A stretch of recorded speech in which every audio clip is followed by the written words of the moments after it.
Until you can think in English, you won't truly become fluent in English. Do you translate from your native language into English while you're speaking in conversations? It slows you down, doesn't it?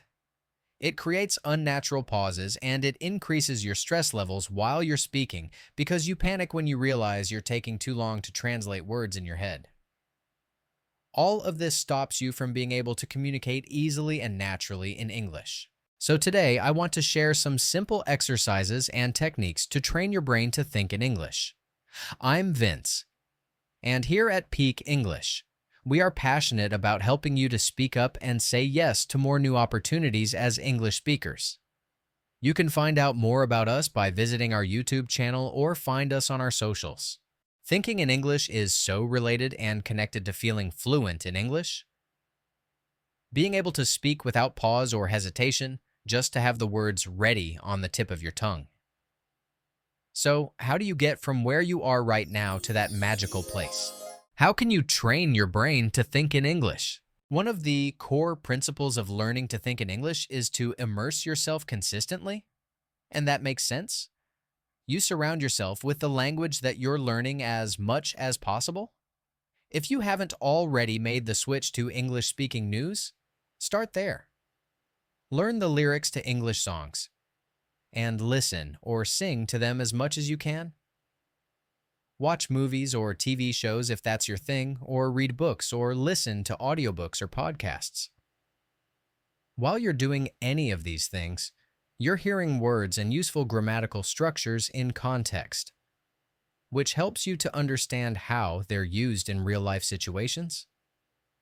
And it makes it easier for you to recall them when you need to use them in your own thoughts or your own conversations. I recommend allocating about 30 minutes every day to immersing yourself in English. And the wonderful thing about doing it daily is that the results compound over time. You'll reach your goal of thinking in English much faster if you practice every day rather than practicing for 5 hours once a fortnight. And that's because you are progressively building on what you did the day before. Think about when you go to the gym and you work out. You feel good, right? But if you don't go again for 2 whole weeks, your muscle and your stamina reverts. It starts to go backwards. So the next time that you're there, you're actually just building up the strength that you lost during that period where you weren't working out.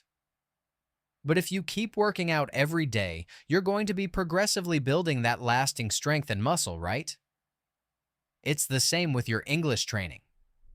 Now, listening and immersion are so good. You could walk around all day, every day, receiving English through your headphones, right? And that exposure to the language is great. But in order to train your brain to be thinking in English, you need to work a little bit harder.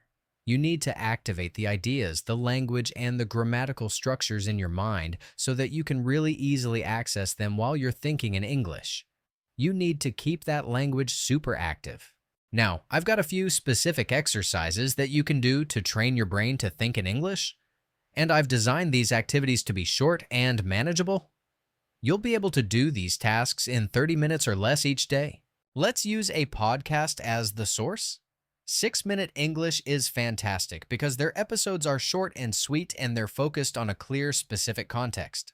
Before you press play, spend 60 seconds brainstorming words and ideas that you already know about the podcast topic. The trick here is not to translate. If you catch yourself trying to translate a word from your native language into English, stop and move on. Just write down the English words that come to you. Then you're going to play the episode through. Now, I really want you to give your full focus to the episode while you're doing this activity. And that's why the 6-minute episodes are great. They're short. They're sweet. Once you finish listening, use an ideas map to quickly record the story or the main ideas from the podcast in English. Do this straight after you finish listening and intentionally focus on recalling the words and the ideas in English.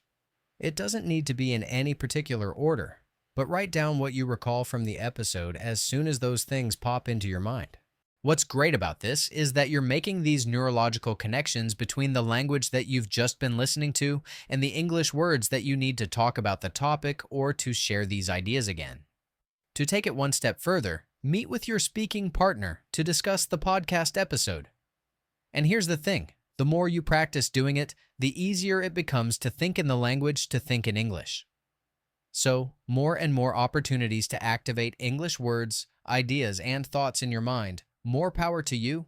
Let me give you another exercise to try. This time we're going to use a YouTube video as the source. At the time of filming this video, our conversation topic inside Peak English is about fast fashion. So, we're learning lots of vocabulary and ideas about the fashion industry, about sustainability and the environmental impacts. So, we're going to use one of the recommended resources inside the platform. It's a video about the fast fashion industry. Before we do anything else, we're just going to watch the first 1 minute of the video without the sound on. We're going to use this video to prompt your brain to think in English, because there's a lot of visual imagery related to this topic. So, make sure you have a piece of paper in front of you so that you can write down what you see, or you don't need to write it down. You could say it out loud, or even just think them in English. That's okay. Now, in this video, the images move really quickly, so I'm going to slow down the playback speed down to 0.5 just to allow your brain a bit more time, a natural amount of time to react, and we're going to watch the first full minute of the video. If there were some things that you saw on the screen as you were watching, but you couldn't quite think of the word in English, take a moment to look them up once you finish that first minute. Try to avoid translating directly from your own language and instead search for the word in English. This will help you keep your brain in English and connect other words or ideas to the vocabulary that you're trying to lock into your brain. Then, if you have time, watch the video again. Complete the same activity again because on the second time, you're going to see those words that you didn't have in your mind before.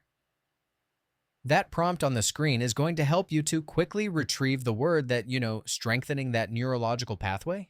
There are so many things that you can do to practice like this on your own or to practice with your speaking partner or your study group to help reinforce those words and bring them to your thoughts. The more that you repeat and you hone a specific topic, the stronger you make those pathways in your brain and the easier it's going to be to think in English. The next strategy that's going to train your brain to think in English is to engage in English conversations and actually speak. Although you might be nervous, although you might be anxious, practice speaking as much as possible because it's in these real conversations that you're actually forced to think on your feet and to respond really quickly in English.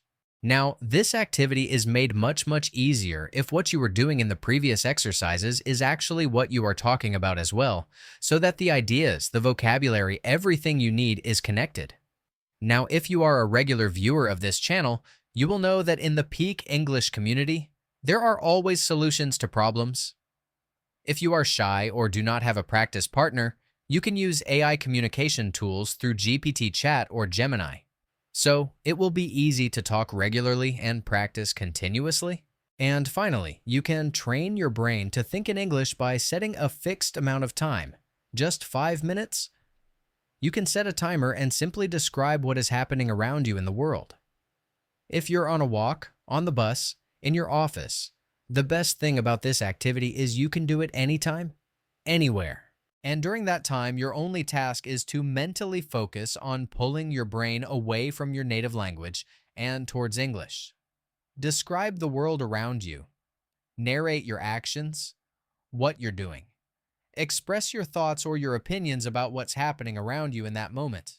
And you can start with words, then build up to simple sentences about actions, and gradually start to increase the complexity. You can shift some of the tenses you're using. Talk about what happened at the same time yesterday, or what you hope will happen in the future. Now, the short time frame here is really important. It can be even less because this activity is really exhausting. Don't push it too far that it becomes unfun or boring. This skill is like flexibility. It gradually builds up over time. It becomes easier if you do it regularly, so just make a habit of it. Consistency is so important. So make sure you set aside a dedicated amount of time each day to engage in English and to complete one of these exercises. I recommend using a podcast series or an audiobook, and I've left a few recommendations down in the description. Or if you're a Peak English member, You can use the extra resources associated with our conversation topic. And I'm recommending these things because you can keep coming back to the same place to get those materials, to get the next episode, to get the next chapter. Stay motivated, keep practicing, and eventually, thinking in English is going to become second nature for you. I'll see you in the next video.